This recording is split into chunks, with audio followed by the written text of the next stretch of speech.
ये presentation amazing facts के मित्रों के द्वारा लाया जा रहा है। अगर आप आयरलैंड इंटरनेशनल सेमेटरी में गए हैं तो आपने वहां पर शार्प लुकिंग सेंटिनल देखा होगा जो अनजाने सिपाही की कब्र की रक्षा कर रहे हैं, और इसकी रक्षा के लिए जो कुछ भी काम है पूरी तरह से निभाए जाते हैं, और ये किसी दर्शाते भी हैं। केवल कुछ ही सिपाहियों को जिन्होंने इसके लिए आवेदन किया है उनमें से कुछ को चुना जाता है। कैंडिडेट को सटीक क्वालिफिकेशन किया जाना जरूरी है और उसे लिखित और प्रोफिशिएंसी टेस्ट में पास होना पड़ता है, और जो इसे जांचते हैं इन्होंने इसका स्टैंडर्ड बहुत ऊंचा रखा है। गर्मियों के समय जो गार्ड हर 30 मिनट में बदलते जाते हैं और सर्दियों में हर 1 घंटे में, ये दिन में 24 घंटे इस कब्र की रखवाली करते हैं। साल में 365 दिन तक निरंतर करते आए हैं, 6 अप्रैल 1948 से। हर वातावरण में चाहे बवंडर ही क्यों ना आए, उनके लिए कब्र की रक्षा करना केवल काम नहीं है, ये तो फौजियों के लिए सबसे बड़े आदर की बात है। जानते हैं बाइबल हमें सिखाती है, परमेश्वर ने अपने वचन में यादगार रखी, वो चाहता है इसे स्मरण करें। ये चौथी आज्ञा में पाया जाता है। ये परमेश्वर के रचनात्मक और शुद्धिकरण की सामर्थ्य को याद दिलाता है, उसे हमारे सृष्टिकर्ता छुड़ाने वाले के रूप में मानना है। तो आइए कुछ पल के लिए हम बाइबल में से अध्ययन करते हैं, इस यादगारी को बाइबल से देखते हैं। आज के हमारे प्रेजेंटेशन का विषय है 1,44,000 लोग और परमेश्वर की मुहर। आइए 1,44,000 के साथ में शुरू करते हैं प्रकाशित वाक्य अध्याय 7 से, और हम वचन 1 से शुरू करते हैं। अध्याय 7 वचन 1। इसके बाद मैंने 4 स्वर्गदूतों को देखा, वे पृथ्वी की चारों हवाओं को थामे हुए थे, ताकि पृथ्वी या समुद्र या किसी पेड़ पर हवा न चले। यहाँ पर कुछ हुआ था, ये हवा तो चलनी ही थी, और झगड़े की ये जो हवा है, ये इनका सारांश अंतिम 7 मरी में बताया गया है। फिर मैंने एक स्वर्गदूत को जीवित परमेश्वर की मुहर लिए हुए पूरब से ऊपर की ओर आते देखा। उसने ऊंचे शब्द से पुकार कर कहा, जब तक हम अपने परमेश्वर के दासों के माथे पर मुहर न लगा दे, तब तक पृथ्वी और समुद्र और पेड़ को हानि न पहुंचाना। अब ये तो एक परिचय की बात है, तो चलिए अभी हम अपने सवाल में चलते हैं, जो बताता है 1,44,000 लोग और परमेश्वर की मुहर के बारे में। पहला सवाल, तो परमेश्वर की मुहर क्या है? इफिसियों 4:30 में कहता है, परमेश्वर की पवित्र आत्मा को शोकित मत करो, जिससे तुम पर छुटकारे के दिन के लिए छाप दी गई है। पवित्र आत्मा की मुहर तो हमारे भीतर में लगाई जाती है, लेकिन इससे भी ज्यादा महसूस करने वाली बात है जो हम अपने जीवन में देख सकते हैं, और आप उसे इस वचन में पाएंगे। यशायाह 8:16 में, चेतावनी का पत्र बंद कर दो, मेरे चेलों के बीच शिक्षा पर छाप लगा दो। क्या व्यवस्था को दिल में रखकर मुहर लगा सकते हैं? यानी व्यवस्था तो एक मुहर है, तो नई वाचा क्या है? मैं अपनी व्यवस्था को लेकर तुम्हारे हृदय की पट्टियों पर लिखूंगा। चलिए एक कदम और गहराई में जाते हैं, देखते हैं व्यवस्था की ये जो मुहर है ये क्या है। तो विश्राम दिन को पवित्र मानने के लिए स्मरण रखना, 6 दिन तो तू परिश्रम करके अपना सब कामकाज करना, परंतु 7वां दिन तेरे परमेश्वर यहोवा के लिए विश्राम दिन है। उसमें न तो तू किसी भांति का कामकाज करना, और न तेरा बेटा, न तेरी बेटी, न तेरा दास, न तेरी दासी, न तेरे पशु, न कोई परदेसी जो तेरे फाटक के भीतर हो। अब इसे गौर से सुनिए, क्योंकि 6 दिन में यहोवा ने, परमेश्वर ने बनाया, रचा, ये उसका काम है, वो सृष्टि करता है। उसने आकाश, पृथ्वी और समुद्र को बनाया। यहां पर देखिए, यहां पर है परमेश्वर का नाम, परमेश्वर का शीर्षक, परमेश्वर का प्रांत, परमेश्वर की व्यवस्था के बीच में ही ये तो मुहर है। और अब हम इसी पर चर्चा करने वाले हैं, और ये है शब्द की आज्ञा। और ये तो इन अंतिम दिनों में इतनी महत्वपूर्ण क्यों है? क्योंकि ये बताती है कि प्रभु में विश्राम करना है। ये कहती है कि संबंध रखे, ये कहती है कि पिता का नाम ले। क्या इस आज्ञा में पिता का नाम है? यहोवा, क्योंकि 6 दिन में यहोवा ने आकाश और पृथ्वी और समुद्र को बनाया, और जो कुछ उसमें है सबको बनाया, और 7वें दिन विश्राम किया। इस कारण यहोवा ने विश्राम दिन को आशीष दी और उसको पवित्र ठहराया। परमेश्वर ने जब संसार को बनाया तो उसने बहुत ही सुंदर ऐसा समय पवित्र करके रखा कि उसके साथ के हमारे संबंध को बढ़ाते जाए। अगर आप प्रभु से प्रेम करते हैं, अगर आप प्रभु को जानते हैं, तो उससे प्रेम रखेंगे, उससे प्रेम रखेंगे तो आज्ञा मानेंगे। शैतान इस उत्तम समय को नाश करना चाहता है, और लोगों और परमेश्वर के बीच के प्रेम के संबंध को भी, और वो खास करके हमला कर रहा है शब्द पर। क्या परमेश्वर ने केवल इसराइलियों के लिए शब्द बनाया था? खैर, इसके बारे में सोचिए, सब की शुरुआत कहां से हुई थी? यीशु ने कहा मरकुस 2:27 में, उसने उनसे कहा, सब्त का दिन मनुष्य के लिए बनाया गया है। और खैर, मनुष्य के लिए आप अलग अलग तरीके से यहां पर बता सकते हैं। क्या यहां पर यह यहूदी कहता है? यहां पर यह शब्द मनुष्य के बारे में कहता है, मानव जाति के बारे में। सब्त मनुष्य के लिए, मनुष्य जाति के लिए बना था। चलो देखते हैं यहां कितने लोग आदम और हव्वा से आए हैं। सब्त मनुष्य के लिए बना था। कब बना था? बिल्कुल शुरुआत से ही। यीशु ने कहा है यह यहूदियों के लिए नहीं बना, बाइबल सभी के लिए स्पष्ट है। परदेसी भी जो यहोवा के साथ इस इच्छा से मिले हुए हैं कि उसकी सेवा टहल करे और यहोवा के नाम से प्रीति रखे, कि उसके दास हो जाए। सभी लोग, अन्य जाति, अपरिचित लोग, जितने विश्राम दिन को अपवित्र करने से बचे रहते और मेरी वाचा का पालन करते हैं, उनको मैं अपने पवित्र पर्वत पर ले आकर अपने प्रार्थना के भवन में आनंदित करूंगा। जो उसकी आज्ञा को याद रखते हैं, उससे परमेश्वर ने क्या प्रतिज्ञा की है? आनंद। देखिए, ये तो आशीष है। उसने दिन को श्राप नहीं दिया, लेकिन उसे आशीष दी। तो परमेश्वर ने सब्त को कब स्थापित किया, इसके बारे में हम अध्ययन कर रहे हैं। बिल्कुल शुरुआत में अदन की वाटिका में ही, जब परमेश्वर ने सबको 6 दिन में बनाया। हफ्ते में कितने दिन हैं? हम चीन में गए थे, वहां हफ्ते के 7 दिन हैं। वो तो नास्तिक देश है। और उसके बाद में जब मैं रशिया में गया, लोहे का पर्दा गिरने के बाद, वहां भी हफ्ते में 7 दिन हैं। कोरिया, जापान, जहां भी हम गए, ऑस्ट्रेलिया में हफ्ते में 7 दिन हैं। क्यों? जब ये सोचते हैं तो अजीब सी बात है। ये समझने वाली बात है कि संसार के पूरे देश आधुनिक संस्कृति के फैलने के पहले ही उनके पास, उनके कैलेंडर में एक साल के लिए 360 से 370 दिन हैं, क्योंकि वो बस यही देख सकते हैं, उसे समझ सकते हैं। और यही तो वो समय है कि पृथ्वी सूरज का एक पूरा चक्कर काटे। और ये हमारे लिए आश्चर्य की बात नहीं कि पूरी प्राचीन संस्कृति में एक साल तो उतने ही दिनों का होता है।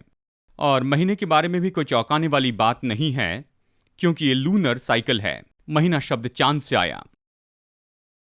हम जानते हैं पृथ्वी को अपने चक्र में चक्कर काटने के लिए 24 घंटे लगते हैं, लेकिन सूरज, चांद और तारों में कहां पर हफ्ते के 7 दिन हो गए?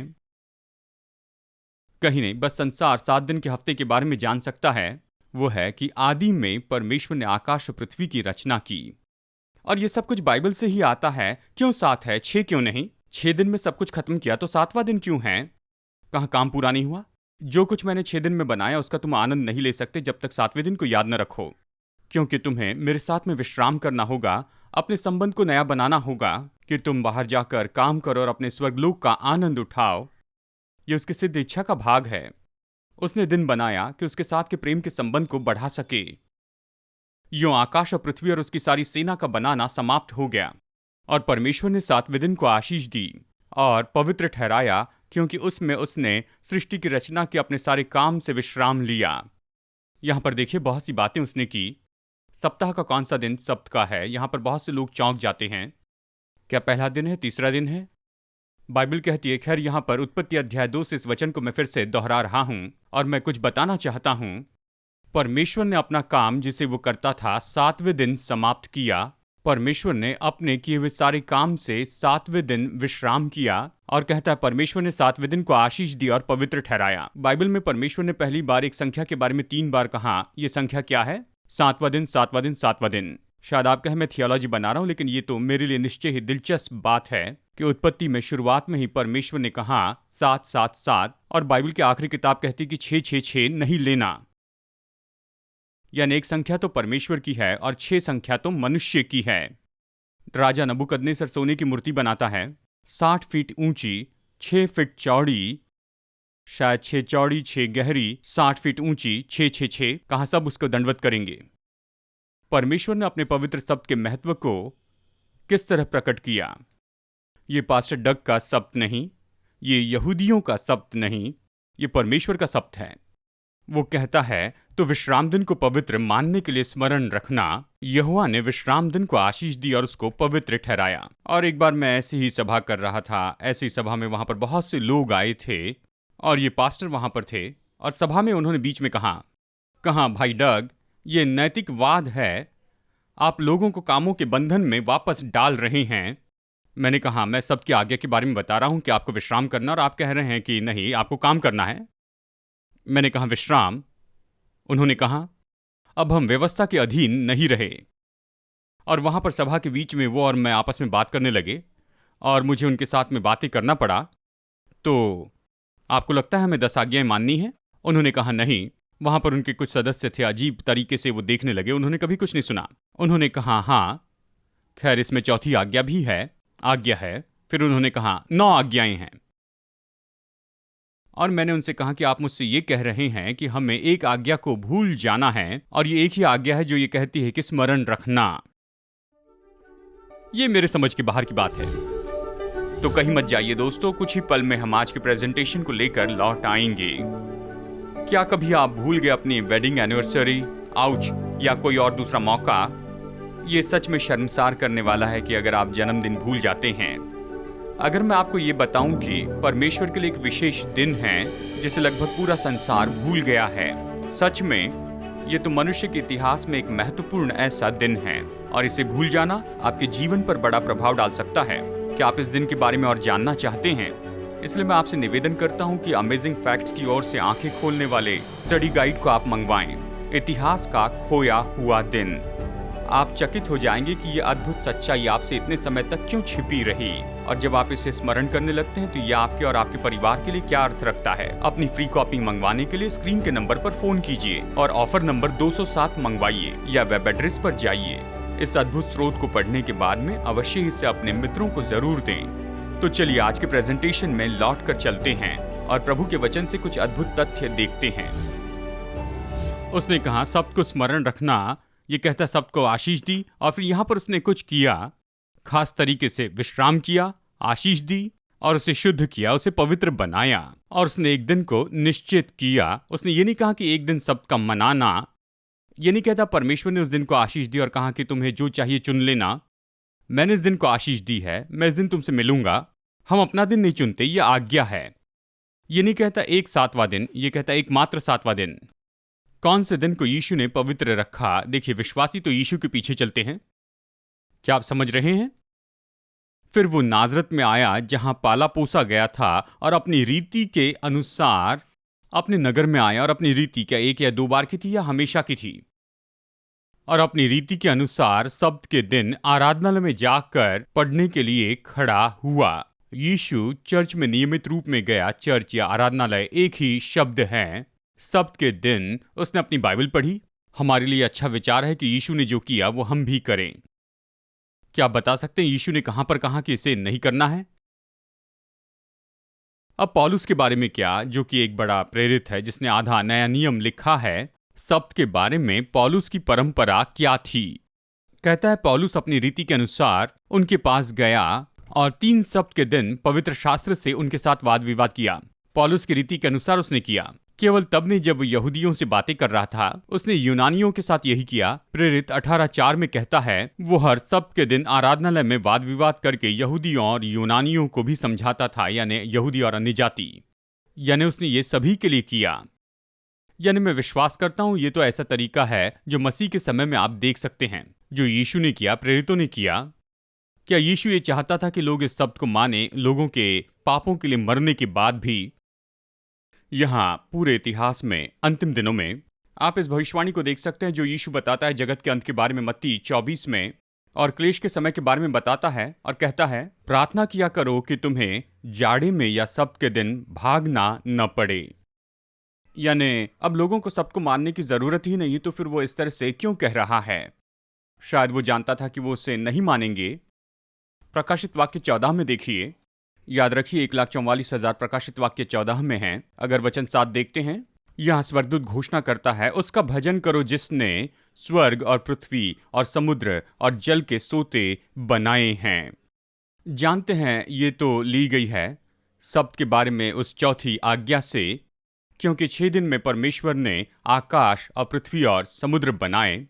और स्वर्गदूत कहता है उसका भजन करो, यानी सब्त के दिन में हम खास करके क्या करते हैं? और यहाँ पर तो लोग एक साथ में आकर उसकी आराधना करते हैं। खैर, लोग पूछते हैं पास्टर डग आप बिल्कुल सही कह रहे हैं, मैं सब्त के दिन को पवित्र रखता हूँ, मैं सब्त के दिन कुछ भी नहीं करता हूँ। शायद आप चौंक जाएंगे कि कितने तो भी पास्टर मेरे पास में आए यहाँ पर ओरलैंडो में। अगले हफ्ते मैं NRB कन्वेंशन में रहूँगा, नेशनल रिलीजियस ब्रॉडकास्टर्स कन्वेंशन। बहुत से दोस्त और चर्च वाले आएंगे, मेरे बहुत से दोस्त आएंगे, वो मुझे जानते हैं, हमारे टीवी प्रोग्राम को देखते हैं, वो जानते हैं मैं क्या बताता हूँ। वो छुप कर मेरे पास आते, मैं किसी का नाम लेना नहीं चाहूँगा। कहते भाई डग आप सब्त के बारे में सही कह रहे हैं, मैं सब्त के दिन कोई काम नहीं करता हूँ। मैं कहता हूँ हाँ, क्या आप आराधना के लिए जमा होते हैं? जानते हैं, रविवार के मेरे जो दोस्त हैं शायद इस बात को नहीं समझ पाएंगे।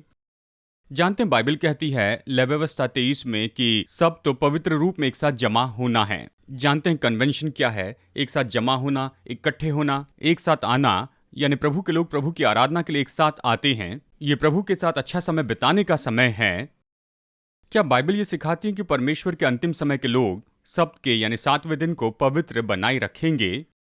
ये कहता है तब अजगर स्त्री पर क्रोधित हुआ, यह है प्रकाशित वाक्य 12:17 में, और उसकी शेष संतान से लड़ने को गया। और यहाँ 2 स्वभावगुण बताए हैं जो परमेश्वर की आज्ञाओं को मानते हैं और यीशु की गवाही देने पर स्थिर हैं।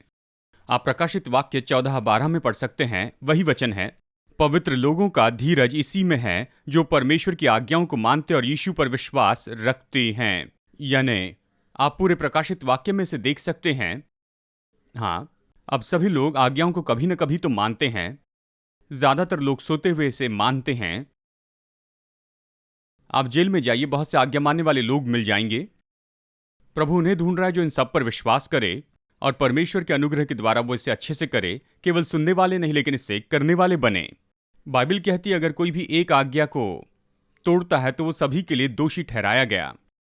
यानी आप जज के पास में जाकर मानते हैं कि हाँ, मैंने एक आदमी की हत्या की, लेकिन मैंने बाकी सारे कानून माने हैं। क्या ये सच में काम करेगा? परमेश्वर कहता है देखो, तुम तो परमेश्वर के अनुग्रह से इन सारी आज्ञाओं को मानते जाओ। और ये तो हमें कुछ और सुझाव देता है।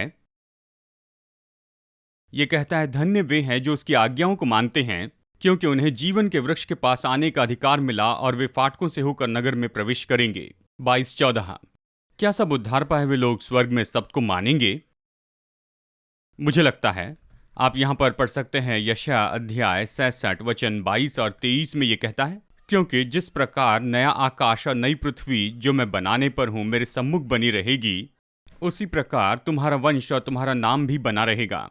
फिर ऐसा होगा कि एक विश्राम दिन से दूसरे विश्राम दिन तक समस्त प्राणी मेरे सामने दंडवत करने को आया करेंगे। क्या सब प्राणी यानी केवल यहूदी, या फिर इसका मतलब है कि सभी लोग? ये कह रहा है नया आकाश नई पृथ्वी, यानी ये भविष्य है। यानी ये अदन की वाटिका में वो इसे मान रहे थे आदम के दिनों में। और हम जानते हैं कि मूसा और उसके लोगों ने इसे माना, पुराने नियम में प्रभु के लोगों ने इसे माना, और यीशु ने इसे माना, प्रेरितों ने इसे माना, और हम इसे स्वर्ग में मानेंगे। तो इसे यहां पर क्यों ना मान ले? क्या अभी हमें विश्राम चाहिए? क्या हमें परमेश्वर के साथ में उत्तम समय चाहिए? देखिए, ये तो बहुत ही महत्वपूर्ण ऐसा विषय है। और कुछ लोग कहते हैं कि ओ पास्टर डग, आप छोटी सी बात को बहुत बड़ा करके यहाँ पर बता रहे हैं।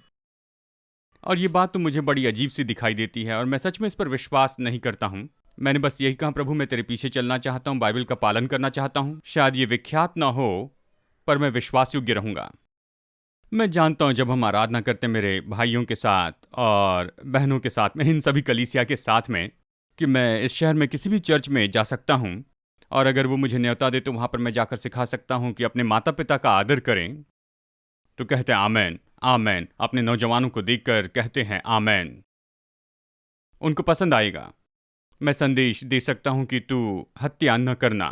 लोग इधर उधर देखकर कहेंगे आमेन। मैं बता सकता हूँ तू व्यभिचार न करना। सब चुप होंगे और कुछ आमीन सुनेंगे। मैं प्रचार कर सकता हूं कि तुम्हारे सामने दूसरे कोई ईश्वर न हो, तुम परमेश्वर के नाम को व्यर्थ में नहीं लेना। बाकी सारी 9 आज्ञाओं पर प्रचार कर सकता हूं और सभी आमीन कहेंगे। लेकिन उन्हें यह अजीब लगता है जब मैं कहता हूं शब्द को स्मरण करना, ये तो 7वां दिन है। लोग कहते नहीं नहीं, हम व्यवस्था में नहीं हैं, हम अनुग्रह में हैं। लोगों को 10 आज्ञा सुनने में परेशानी नहीं, बस एक जिसके बारे में लिखा है कि तू स्मरण रखना। क्यों कहा स्मरण रखना? क्योंकि वो जानता था भूल जाएंगे। यानी यहां पर अजीब बात है। आप बाइबल के रूप में बहुत ही ईमानदार सच्चे विश्वासी हो सकते हैं। वो ये कहते हैं पास्टर डग, सबत मानना मेरे लिए बहुत मुश्किल होता है। ठीक है, इसे परमेश्वर को दे देते हैं, पर यह मत कहिए इसका कोई अर्थ नहीं है। अब ये प्रकाशित वाक्य का प्रोग्राम है, भविष्यवाणी का प्रोग्राम, तो इसके बारे में क्यों कह रहे हैं? इसे देखिए, समझने की कोशिश कीजिए। दानियल अध्याय 3 में राजा कानून बनाता है, सभी को मूर्ति को दंडवत करना होगा, नहीं तो मर जाएंगे। शद्रक, मेशक और अबेदनगो ने उसे दंडवत नहीं किया, क्योंकि एक आज्ञा कहती कि ऐसे नहीं करना, कि कोई मूर्ति नहीं बनाना। दानियल अध्याय 6 में राजा दारा नियम बनाता है कि 30 दिनों तक मैं तुम्हारा ईश्वर हूं, केवल 30 दिनों तक। दानियल ने कहा, मैं अपनी खिड़की खुली रखकर यहोवा से ही प्रार्थना करते रहूंगा, क्योंकि एक आज्ञा कहती दूसरे को ईश्वर नहीं मानना तो उसे सिंह की गुफा में डाला जाता है। प्रभु बचाता है। परमेश्वर ने शद्रक, मेशक और अबेदनगो को आग से बचाया। प्रकाशित वाक्य 13, जो पशु और उसकी मूर्ति को दंडवत न करे वो लेन देन नहीं कर सकता और उसे मार दिया जाएगा।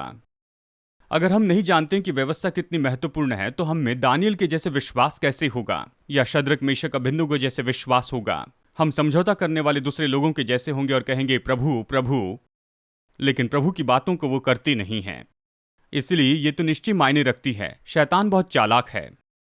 यानी उन दिनों में शद्रक, मेशक और अबेदनगो के समय में शैतान ने कहा चलो एक नियम बनाते हैं जिससे दूसरी आज्ञा तोड़ी जाए। दानियल के समय राजा दारा के दिन में ठीक है, मैं कोशिश करता हूं कि ये पहली आज्ञा तोड़ दे, और इस समय वो कहता है मैं कोशिश करता हूं कि ये चौथी आज्ञा तोड़ दे। मैं चतुराई करूंगा, हाँ चर्च में जाओ लेकिन 7वें दिन मत जाना।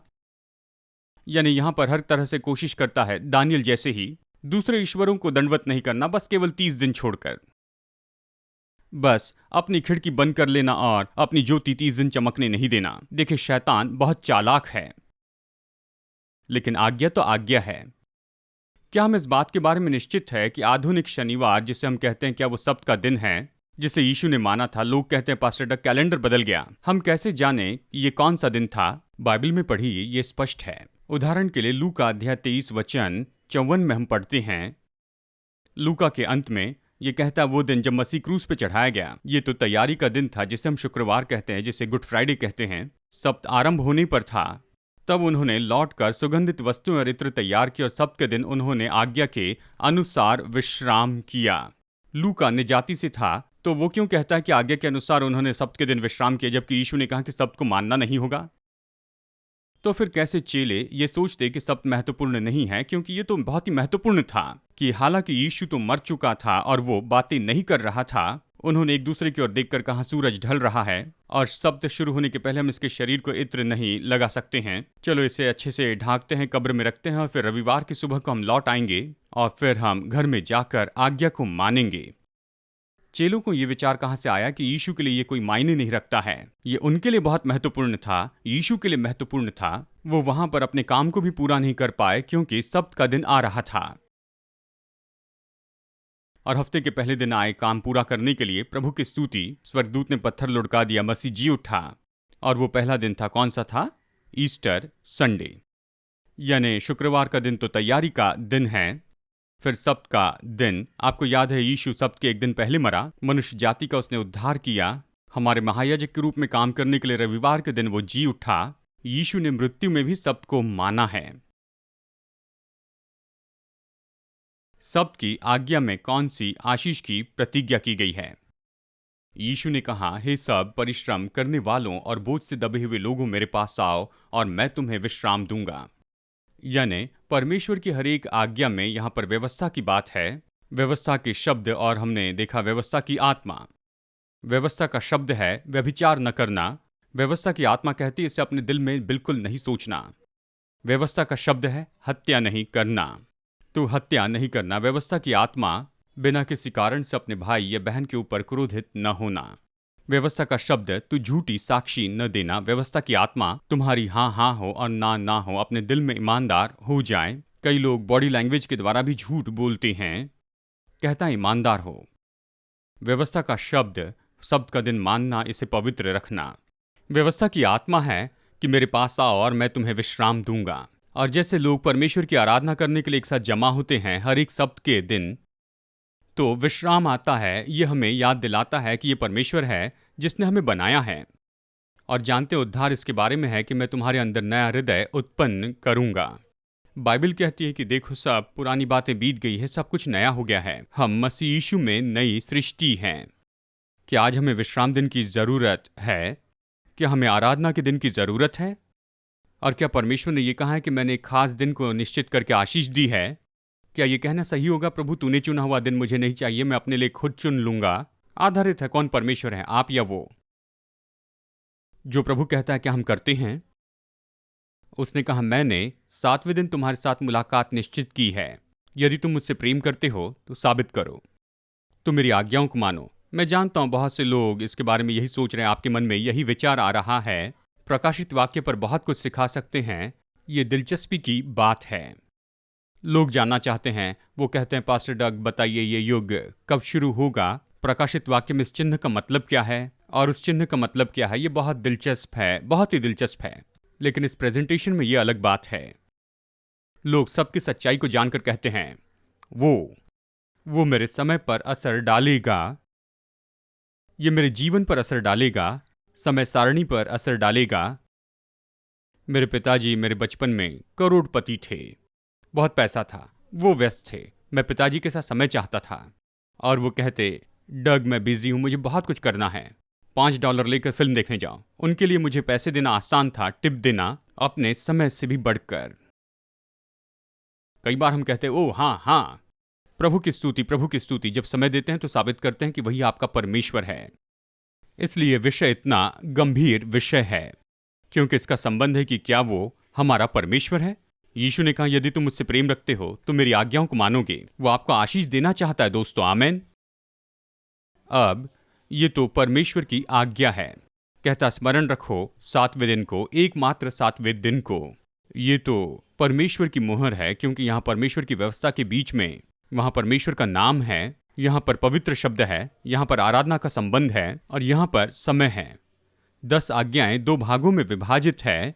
पहली आज्ञाएं परमेश्वर से प्रेम के संबंध के बारे में है और दूसरा समूह यानी आज्ञा नंबर 5 से लेकर आज्ञा नंबर 10 तक दूसरे मनुष्य के लिए हमारे प्रेम के बारे में है। परमेश्वर की व्यवस्था के बीच में सबसे बड़ी आज्ञा, उसकी आज्ञा के केंद्र में एक ही आज्ञा है जो शुरू होती है स्मरण रखना शब्द से। ये बहुत ही अद्भुत है क्योंकि ये बताती है उसे हमारा मन नहीं चाहिए लेकिन उसे हमारा समय चाहिए। यही इसका अर्थ है, वो हमारा परमेश्वर, हम उसकी आराधना करते और वो हमारे जीवन में पहला होगा।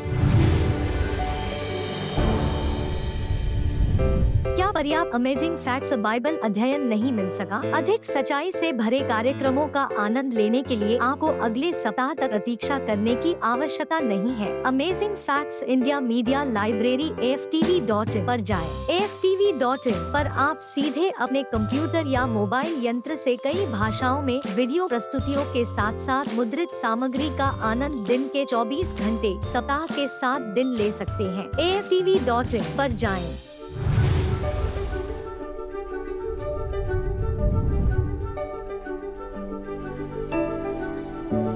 आज के फ्री ऑफर को मंगवाइए, ये आपके लिए एक आशीष है। जैसे हम सुसमाचार लोगों तक ले जा रहे हैं, आपकी भेंटों के लिए आपका धन्यवाद। आशा है आप अगले हफ्ते जुड़ जाएंगे। जैसे हम वचन की गहराई को देखते हैं, हम और भी अमेजिंग फैक्ट्स देखेंगे।